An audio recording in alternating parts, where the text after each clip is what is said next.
Pour sauver son fils atteint de leucémie, une femme s'est vendue à un puissant PDG pour 300 000 dollars. Ce qui ne devait être qu'une seule nuit s'est transformé, contre toute attente, en quelque chose de bien plus profond. Après cette nuit-là, le PDG se retrouva incapable de tourner la page. De son côté, Claire, dès qu'elle eut reçu l'argent, paya immédiatement l'opération de son fils. Heureusement, l'intervention se déroula sans le moindre accroc. Mais au moment où elle croyait enfin que les choses prenaient une meilleure tournure, Lucas l'informa soudainement qu'elle devait l'accompagner en voyage d'affaires à l'étranger. Bien qu'elle mourait d'envie de rester auprès de son fils, elle n'eut d'autre choix que de monter dans l'avion pour ne pas perdre son emploi. Durant le vol, ses pensées ne quittaient pas son fils. De son côté, Lucas n'arrêtait pas de la tester, cherchant à percer sa véritable personnalité. Claire n'avait aucune envie de jouer à ce jeu. Elle ne parlait que de travail. Grâce à son expertise professionnelle, le contrat fut décroché avec succès. Voyant qu'il était encore tôt, Lucas proposa à Claire de prendre un verre pour fêter ça. Mais Claire refusa sans la moindre hésitation. Lucas avait toujours été celui qui rejetait les autres. C'était la première fois qu'on lui opposait un refus. Le comportement de Claire le laissa totalement déconcerté. Voyant que ses sous-entendus ne fonctionnaient pas, il décida d'être plus direct.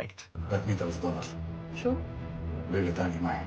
Claire, hors d'elle, tourna les talons et s'en alla sur le champ. Lucas était bouche bée. Pourquoi avait-elle accepté la première fois et refusait-elle maintenant? De son côté, Claire avait déjà fait ses valises et s'apprêtait à rentrer seule. Lucas s'avança et l'arrêta. Il s'excusa pour ce qu'il venait de dire. Il lui expliqua également qu'il n'y avait plus de vol ce soir-là et lui demanda de rester pour repartir ensemble le lendemain. Durant le vol du retour, Lucas ne put s'empêcher de satisfaire sa curiosité. Il lui demanda à nouveau pourquoi elle avait accepté la première fois, mais Claire garda le silence. Elle n'avait nullement l'intention de lui parler des frais médicaux. Dès que l'avion atterrit, Claire fila directement à l'hôpital, valises en main. Son fils était en assez bonne forme. C'est alors que le médecin s'approcha et leur annonça que l'opération avait été un succès total. Aucun signe de rejet de la moelle osseuse. En entendant cela, Claire serra sa mère dans ses bras, submergée de joie. Du moment que son fils guérissait complètement, tout ce qu'elle avait enduré en valait la peine. De son côté, Lucas était seul dans son bureau. Il prit son téléphone, hésita à appeler Claire, sans même savoir quoi lui dire. À ce moment-là, son meilleur ami Thomas entra dans la pièce. Voyant que Lucas était abattu depuis quelques jours, il lui proposa d'assister ensemble à un événement caritatif pour les enfants. Lucas accepta aussitôt, car chaque fois qu'il avait un moment de libre,